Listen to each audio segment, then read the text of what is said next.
3월 13일 아침 묵상 시간입니다. 드디어 오늘 예수님께서 예루살렘에 입성하십니다. 본문을 잘 살펴보면서 왕이신 예수님, 메시아이신 그분께서 어떤 모습으로 예루살렘에 입성하시는지를 살펴보면서 그 안에서 은혜를 발견하는 시간 되길 소망하며 함께 우리 말씀 읽어보도록 하겠습니다. 마가복음 11장 1절부터 11절까지 말씀 우리 가능하신 분들은 함께 읽어보도록 하겠습니다. 그들이 예루살렘에 가까이 와서 감람산 벳바게와 베다니에 이르렀을 때에 예수께서 제자 중 둘을 보내시며 이르시되 너희는 맞은편 마을로 가라. 그리로 들어가면 곧 아직 아무도 타보지 않은 나귀 새끼가 매여 있는 것을 보리니 풀어 끌고 오라. 만일 누가 너희에게 왜 이렇게 하느냐 묻거든 주가 쓰시겠다 하라. 그리하면 즉시 이리로 보내리라 하시니 제자들이 가서 본즉 나귀 새끼가 문 앞 거리에 매여 있는지라. 그것을 푸니 거기 서 있는 사람 중 어떤 이들이 이르되 나귀 새끼를 풀어 무엇 하려느냐 하매 제자들이 예수께서 이르신 대로 말한데 이에 허락하는지라. 나귀 새끼를 예수께로 끌고 와서 자기들의 겉옷을 그 위에 얹어 놓음에 예수께서 타시니 많은 사람들은 자기들의 겉옷을 또 다른 이들은 들에서 벤 나뭇가지를 길에 펴며 앞에서 가고 뒤에서 따르는 자들이 소리 지르되 호산나 찬송하리로다. 주의 이름으로 오시는 이여 찬송하리로다. 오는 우리 조상 다윗의 나라여 가장 높은 곳에서 호산나 하더라. 예수께서 예루살렘에 이르러 성전에 들어가사 모든 것을 둘러보시고 때가 이미 저물매 12 제자를 데리시고 베다니에 나가시니라. 아멘. 자, 오늘 본문은 예수님께서 제자 둘을 보내어 나귀 새끼를 끌고 오라 명하시는 것으로 이야기가 시작됩니다.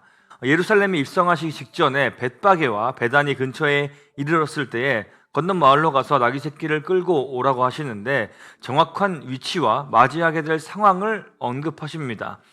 아무도 탄 적 없는 새끼 나귀, 또 그것을 데리고 올 때 왜 그걸 가져가는지 누군가 물어볼 것이고 거기에 뭐라 대답해야 하는지까지 아주 소상하게 가르쳐 주고 계십니다. 그리고 실제 그렇게 되었죠. 이런 정황들은 이 일이 반드시 일어났어야만 하는 일이라는 것을 보여주고 있는데요. 이렇게 예수님이 나귀를 타고 들어오시는 예루살렘으로 들어가시는 것은 두 가지 의미를 지니고 있습니다. 하나는 과거 메시아가 어떻게 등장할 것인지를 예언한 스가랴 선지자의 예언이 성취되므로 예수께서 메시아임을 확증한다라는 의미를 가집니다. 스가랴서 9장 9절이 그 예언된 기록인데요. 함께 잠시 읽고 지나가도록 하겠습니다. 시온에 따라 크게 기뻐할지어다. 예루살렘에 따라 즐거이 부를지어다. 보라, 내 왕이 내게 임하시나니 그는 공의로우시며 구원을 베푸시며 겸손하여서 나귀를 타시나니 나귀의 작은 것 곧 나귀 새끼니라. 자, 이 예언이 실제 예수께서 나귀를 타고 예루살렘에 입성하심으로 성취가 된 것이죠. 예수께서 메시아이심이 확정되는 순간입니다. 당대 성경을 잘 알았던 사람들은 아마도 이 광경을 보며 예수께서 메시아라고 생각했을 것입니다. 그래서 그들이 했던 행동이 무엇인가요? 왕이 지나가시는 길을 환영하는 각종 행위를 보여주는데요. 사람들이 자신의 겉옷을 길에다가 펴고 또 잎이 많은 이 들에서 잎인 나무 가지를 꺾어다가 길에다 까는 등 구원자의 이 행차를 환영하며 외치기 시작합니다. 자, 뭐라고 외칠까요? 호산나라고 외칩니다. 호산나라는 말은 구하옵나니 지금 구원하옵소서라는 뜻입니다. 이것은 구약시대 때부터 사용하던 말인데요. 이는 메시아의 구원을 간구하는 동시에 그 구원의 은혜를 찬양하고 감격하는 의미를 가지고 있습니다. 구원하러 오신 예수님을 큰 소리로 찬양하고 높이고 있는 것이지요. 물론 우리가 계속 이야기했던 것처럼 지금 이스라엘 사람들이 예수님을 구원자로 메시아로 여기며 외칠 때에는 그들의 마음속에 이 기대감이 하나 있는데 그 기대감이 무엇이냐? 정치적인 메시아, 로마의 그 압제로부터 이스라엘을 독립할 다윗의 자손, 왕으로 오신다라는 것에 대한 기대감이었죠. 그 결과 얼마 후에 호산나 하며 예수님을 찬양하며 환영하던 사람들은 예수님을 배신하고 떠나버리고 십자가에 달리실 때 외면해버리게 됩니다. 자, 그럼 나귀를 타고 들어오시는 것에서 생각해 볼 수 있는 두 번째 의미는 무엇일까요? 이 또한 아까 읽었던 스가랴서의 말씀이 잘 보여주고 있는데 우리 한 번 더 이 본문을 다시 한번 읽어보도록 하겠습니다. 시온에 따라 크게 기뻐할지어다. 예루살렘에 따라 즐거이 부를지어다. 보라, 내 왕이 내게 임하시나니 그는 공의로우시며 구원을 베푸시며 겸손하여서 나귀를 타시나니 나귀의 작은 것 곧 나귀 새끼니라. 자, 왕이신 예수님은 어떤 분이십니까? 공의로운 분이십니다. 또 구원을 베푸시는 분이십니다. 자, 그런데 그분은 또 어떤 분이시죠? 겸손한 분이십니다.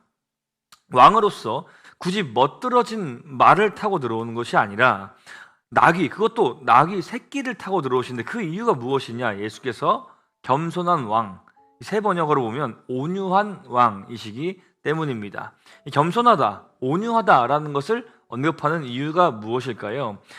예수께서 세상을 정복하시는 방식, 메시아, 왕으로서 이 땅에 오셔서 하나님 나라를 회복하는 방식은 이 세상의 일반에서 목욕할 수 있는 왕들의 방법들과는 다르다라는 것을, 즉 예수님의 정체성과 그 정체성에서 비롯된 삶과 사역이 세상의 왕들과는 전혀 다른 방식이라는 것을 드러내는 표현이라고 할 수 있겠습니다.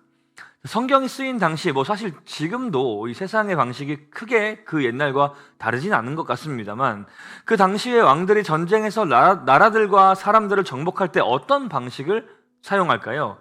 칼입니다. 무력입니다. 압제입니다. 위에 굴림해서 찍어 누르는 것이죠.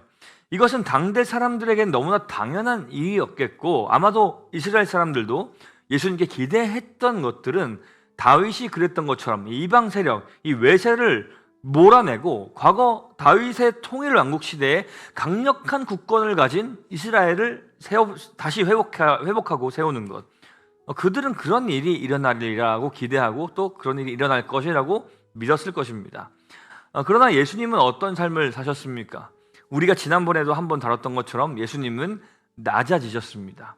그 어떤 왕들보다 강한 권세와 능력을 갖고 계신 예수께서 누구보다 강한 신적 권능을 사용하여서 죄악된 인간을 찍어 누르는 것이 아니라 인간의 몸을 입고 병든 자, 가난한 자, 기댈 곳이 없는 자, 약자와 소외된 자들에게 찾아가시고 제자들의 발을 씻기시고 결국에는 침뱉음을 당하며 맞기까지 하시고 결국엔 죽임을 당하시기까지 낮아지는 모습으로 살아가십니다. 그리고 죽으십니다. 예수님의 삶에서 드러났던 것은 겸손함과 온유함으로부터 흘러나온 인류를 향한 사랑과 용서였던 것이죠. 예수님의 그와 같은 삶, 그리고 그 삶을 이어받은 예수님의 제자들, 또 그 뒤에 이어서 하나님의 거룩한 이 교회를 통하여서 실천되고 증거된 이 놀라운 사랑의 능력은 오늘까지 이어져서 여전히 세상의 방식과 다른 방식으로 많은 영혼들을 구원하고 주께로 인도하고 있는 줄로 믿습니다. 이처럼 우리 함께하는 교회도 예수님의 모습, 예수님의 방식, 예수님의 가르침으로 그 가르침을 온전히 따르는 교회가 되어서 겸손과 온유함으로 세상을 대할 수 있기를 간절히 소망합니다. 폭력과 분노, 강력한 힘, 권력이 아닌 껴안음, 자비로움, 사랑과 온유함으로 세상을 대할 수 있기를 간절히 소망합니다. 그런 삶이 될 수 있도록 오늘 하루 예수님을 닮은 자로 빚어가시는 하나님의 은혜를 끊임없이 간구하며 경험하며 살아가실 수 있기를 간절히 소망합니다. 우리 함께 기도하겠습니다. 사랑이 풍성하신 주님의 모습을 닮아갈 수 있기를 소망합니다.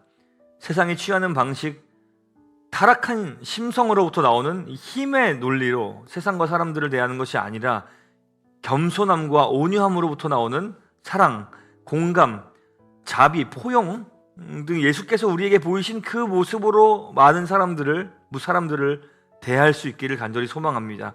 지금 그렇게 될 수 있도록 오늘도 우리의 모습이 예수님을 닮게 하여 주시옵소서. 우리 안에 예수님을 닮지 않은 것들이 사라지게 하여 주옵소서. 우리의 삶을 통해 하나님의 사랑이 흘러가게 하여 주옵소서. 그렇게 하여 주시기를 소망하며 살아계신 예수님의 이름으로 감사하며 기도합니다. 아멘.